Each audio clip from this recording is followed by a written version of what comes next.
पसिय जमेया ताहा भूयेण तव काले अभिपेये सढितालिसं विनय जलम हरि संभेयं देहसक अह कलमि संपत् आघायाय समुसयं सकाम मरण मरयि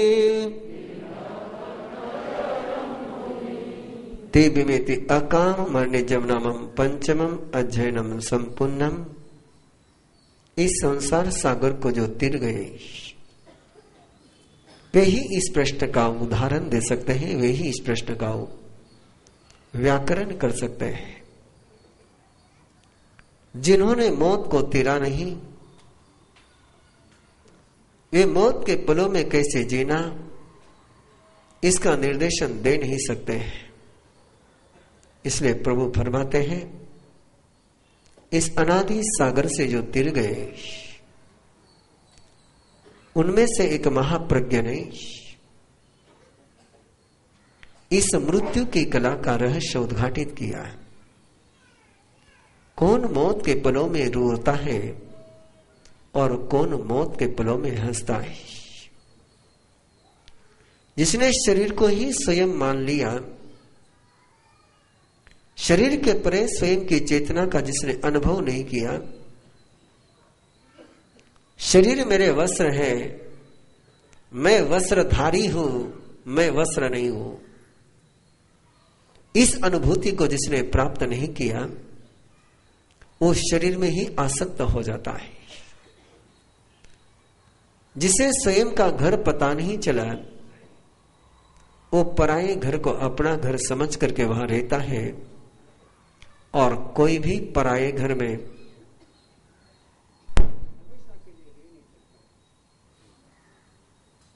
पराया घर ये छोड़ना ही होगा। आप छोड़ो या न छोड़ो, छोड़ोगे तो स्वाभिमान से चलोगे और समय पर छोड़ न पाए तो धक्के मार के निकाल दिए जाऊंगा। धक्के खाने की पीड़ा, अपमानित होने की ये पीड़ा उसी को सहन करनी पड़ती है जो पराये घर को अपना समझ करके चलता है। पराये घर को जिसने अपना घर समझा वो बालक है, वो अज्ञानी है। और ऐसा अज्ञानी व्यक्ति एक घर से निकलता है, दूसरे घर से भी धक्के खाता है, तीसरे घर में भी धक्के ही खाता है।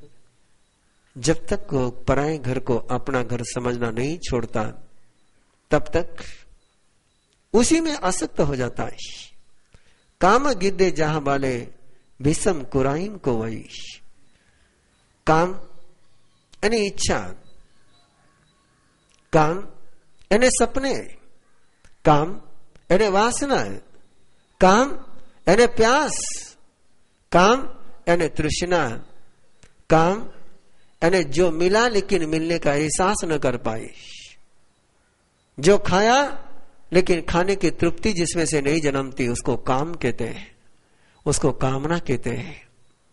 मिलने के बाद भी मिलने की अनुभूति जिसके कारण से नहीं होती उसको कामना कहते हैं। और मिलने के बाद जिसमें मिलने की अनुभूति हो जाए उसको भावना कहते हैं। एक कामना पेट भरने के बाद भी भूख देती है और भावना पेट न भरने के बावजूद भी तृप्ति का आनंद देती है।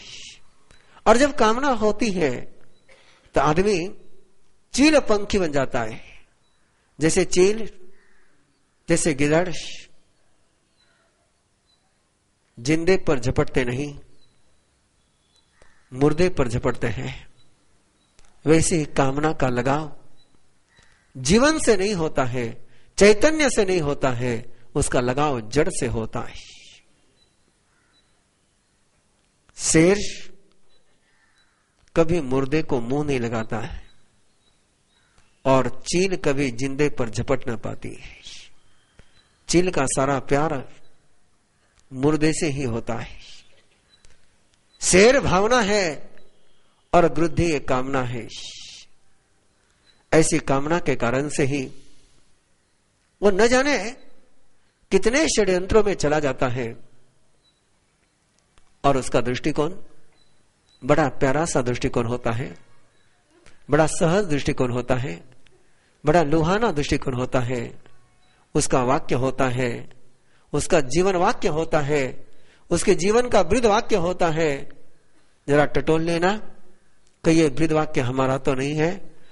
जनन सदिम हो कामी ई बाले पग बई काम भोगानुरायणम के सम पड़ी वजई।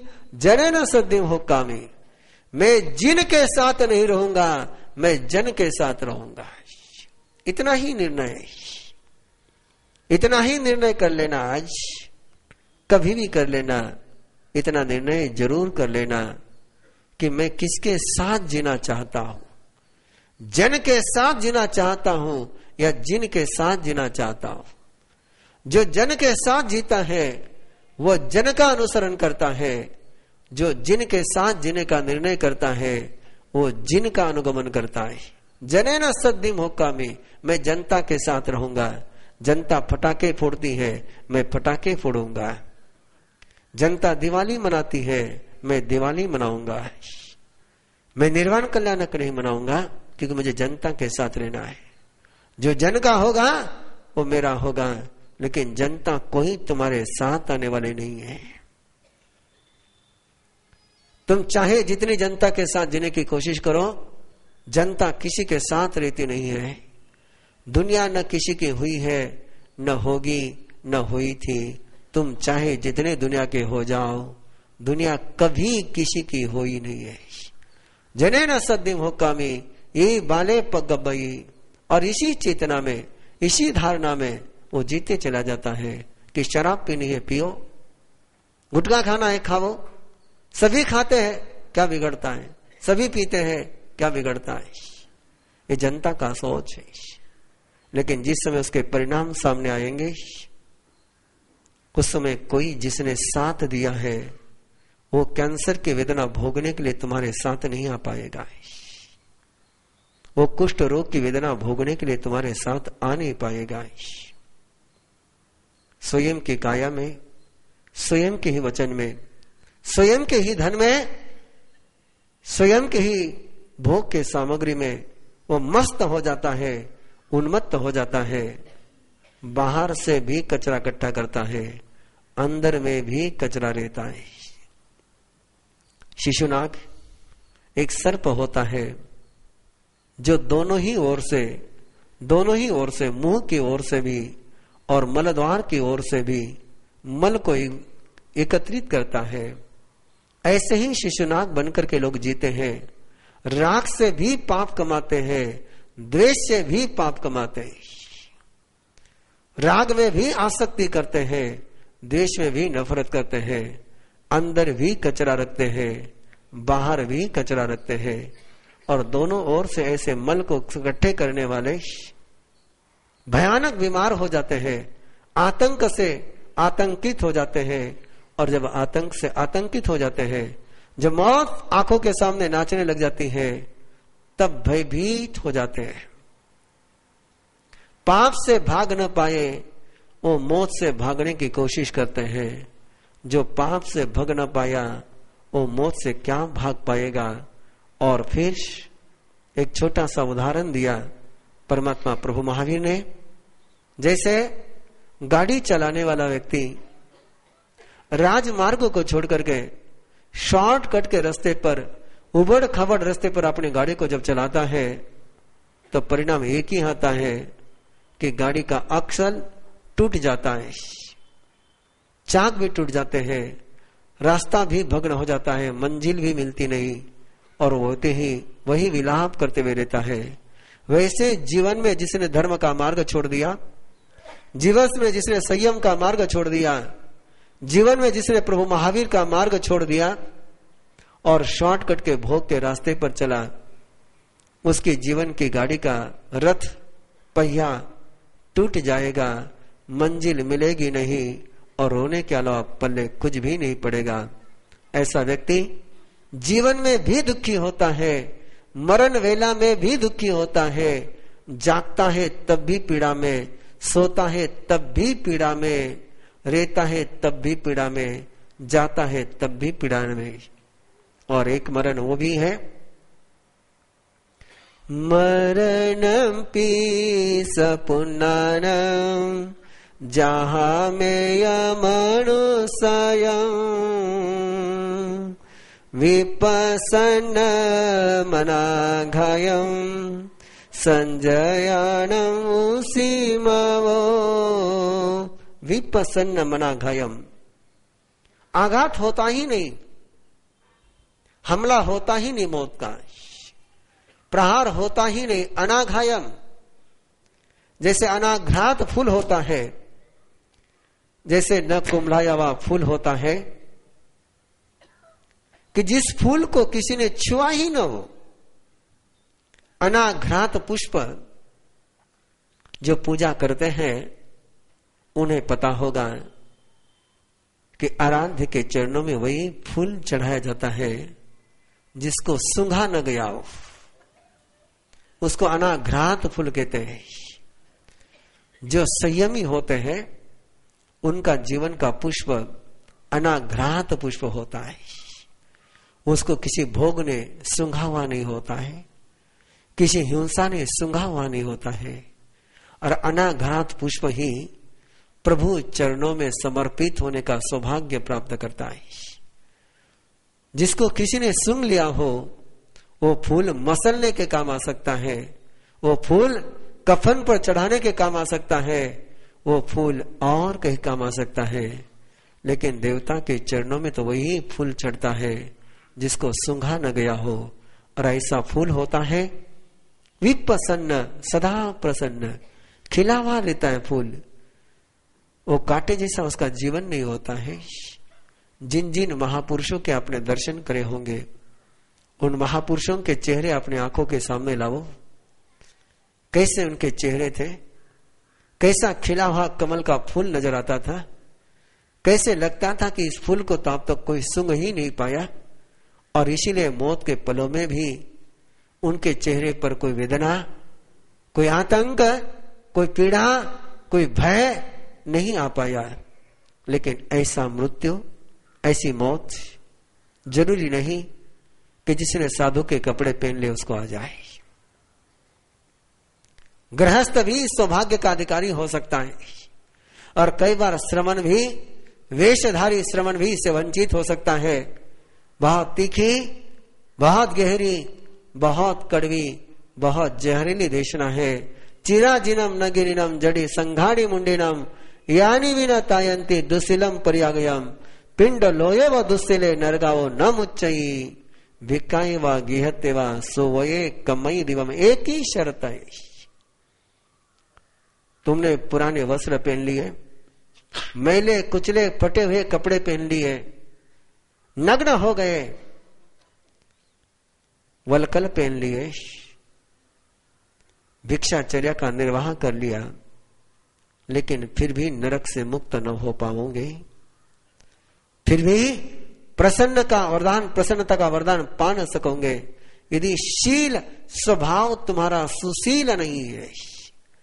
जिसका शील दुशील है, जिसका स्वभाव दुष्ट है, और दुष्ट स्वभाव की परिभाषा करने की कोई जरूरत नहीं है। आचरण की तो परिभाषा करनी पड़ती है, तपस्या की तो परिभाषा करनी पड़ती है, लेकिन दुशील तो बच्चे के भी ध्यान में आ जाता है कि दुशील है। एक ही शर्त रखी प्रभु ने, तुम गृहस्थ हो या श्रमण हो ये महत्व नहीं रखता। सुवये कमये दिवम 22वीं गाथा का अंतिम चरण है। भिक्काय व गिहते व सुवये कमये दिवम, जिसका सुव्रत है, जो सुव्रत में जीता है, जो क्रिया करता है लेकिन क्रिया में अहंकार नहीं करता है। जो क्रिया करता है लेकिन दूसरों को नफरत की नजर से नहीं देखता है, अपने आचरण को देखते हुए दूसरे के दुराचरण की जो निंदा नहीं करता है, वही सुशील है। जिसके अंतर में निरंतर करुणा का स्रोत बहता है वो सुशील है। और ऐसा गृहस्थ हो तो उसने सामायिक आदि अंगों की आराधना करते हुए सड्ढी काये न फांसये, श्रद्धा से काया का स्पर्श करते हुए पक्की पक्की पौषत करता हुआ, अष्टमी और 14 का पौषत करता हुआ जो जीता है, वो व्यक्ति गृहस्थ जीवन में रहते हुए भी संलेखना का अधिकारी बन जाता है। और जो संवृत अनगार होते हैं, जिन्होंने अपनी चेतना को अहजे संवुड़े भिक्खु, शब्द बहुत महत्वपूर्ण है, ध्यान देना, केवल भिक्खु शब्द नहीं है। 25वीं गाथा का पहला ही चरण है अहज संवुड़े भिक्खु। जो संवृत है, जो सुरक्षित है, जिसमें किसी प्रकार का बाहर का इन्फेक्शन पहुंचता नहीं है, ऐसा भिक्षु इनमें की आराधना करते हुए या तो देवलोक में जाएगा या मोक्ष में पहुंचेगा। और जिस समय मौत उसके जीवन में आएगी, विपस्येज मेहावी तहा भूये न अपना, वो प्रसन्न रहेगा, उसके अंदर आनंद की तरंगे रहेगी।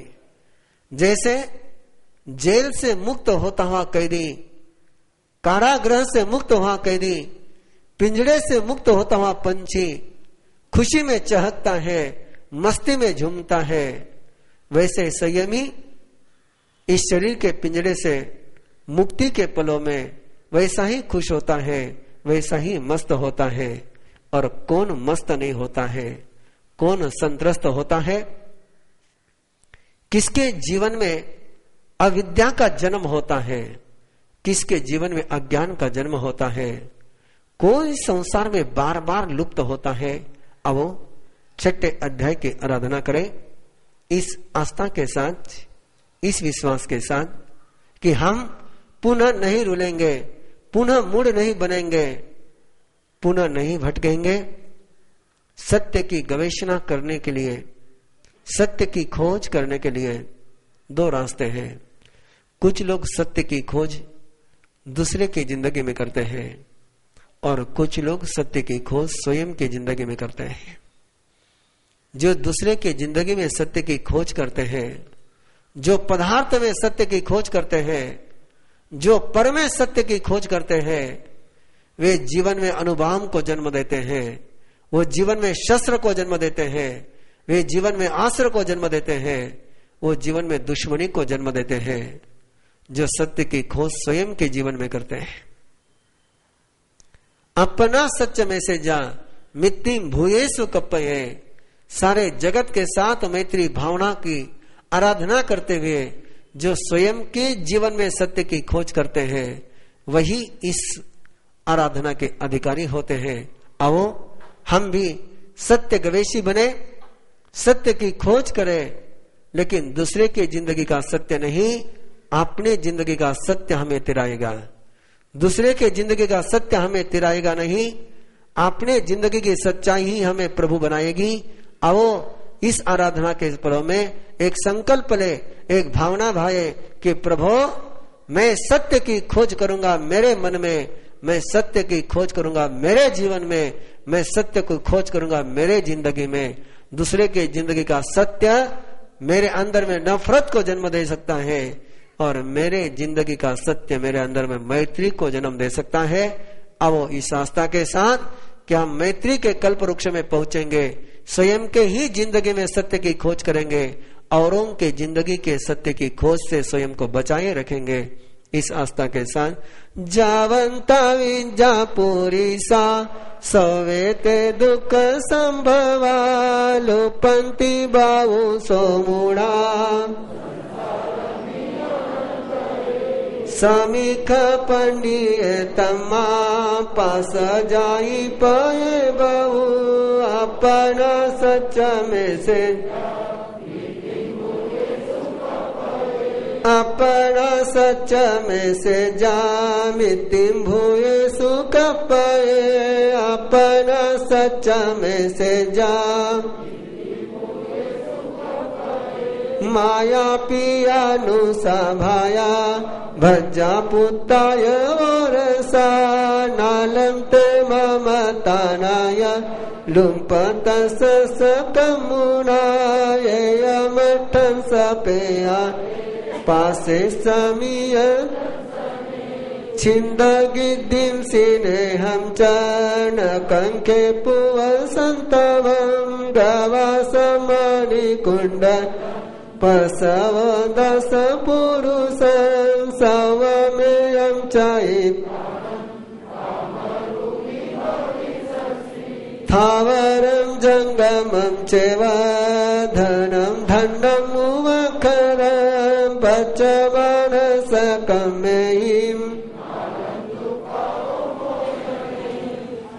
अज्झतं सवव सवं दिशपाने नहने पानी नो पाने भय वेरावो वरय आयानम नरयम दिशा नायय जतनमवि दो गुंचिरि पनो पाय दिनम भुंज जभोयनम इह मेगे उमनन अपचखाय पावगम आयरियं विदितानं भनन्ता कारन्ताय बन्धमोक्ष पैनिनो वायावीर्यमेत् समासास्यन्ति अपयं न चित्ताताय एवासा को विजनु विसंग पावकमेहिं बाला पंडियं वन्नेरुमेय सवसो मनसकाय वक्केणं अवन देहमद्धनं संसारमि अनन्तये तमसवधि संपस्सा बहिया उड्ढमदाय नवकङ्किकयायिवि पुवकमकयठाये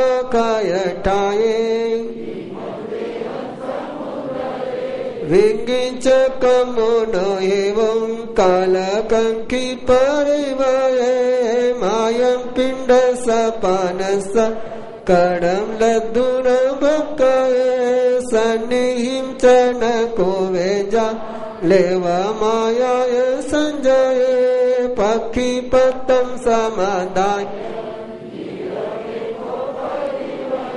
पक्षीपतं समादाय निरवेखो परिवये पक्षीपतं समादाय निरवेखो ऐसन समीवो लज्जु गामे अनियवो चरे अपमत पमतेहिं एवं से उदाहु अनुत्तरणानि अनुत्तरणंसि अनुत्तरणानधंसनधरे हरहानाय पुत्ते भयवं वेसालिये वियाहिये वेसालिये वियाहिये। तीव्र वो सुहानी लगती है, लेकिन कामना का जन्मना ही एक जाल है। इस जाल को जिसने देख लिया वो स्वयं में ही सत्य की गवेषणा करते हुए औरों के साथ, विश्व मात्र के साथ मैत्री के कल्प वृक्ष की अनुभूति करता है।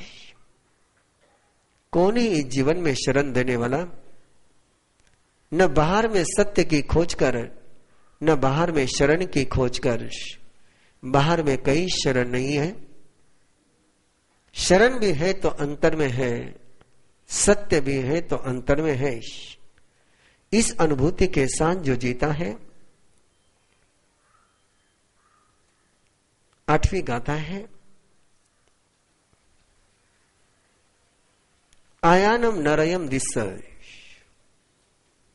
आदानम नरकम दृश्य। बिना दिए लेना नरक है। एक तिनका भी किसी से बिना दिए लेना नहीं। दिन्नम भुज्जे जब भोजनम, दिया हुआ ही लेना, बिना दिया हुआ नहीं लेना है। दिया हुआ ही खाना, बिना दिया नहीं खाना। जब दिया हुआ लिया जाता है तो प्रसाद होता है। बफे डिनर की सिस्टम भारत की नहीं, या तो दिन्नम भुंजे जब भोजनम है, दिया हुआ खाने का विधान है। आगे एक सूत्र है, मैं देख रहा हूं कि करीबन 70% लोग सामायिक में बैठते हैं, कुछ परसेंटेज लोग बिना सामायिक के बैठते हैं। छोटा सा चिंतन आज कर सकते हैं इस गाथा के साथ। भनंता अकरेंता य बंद मोक्ष पैन्नो वाया वीर्य मित्तेनम समासासेंति अपनो। बोलते हैं करते नहीं है। मोक्ष की प्रतिज्ञा है, बंध को भी जानते हैं, लेकिन केवल शब्दों से ही स्वयं का समाधान करते हैं। वाक वीर्य से, शब्द शक्ति से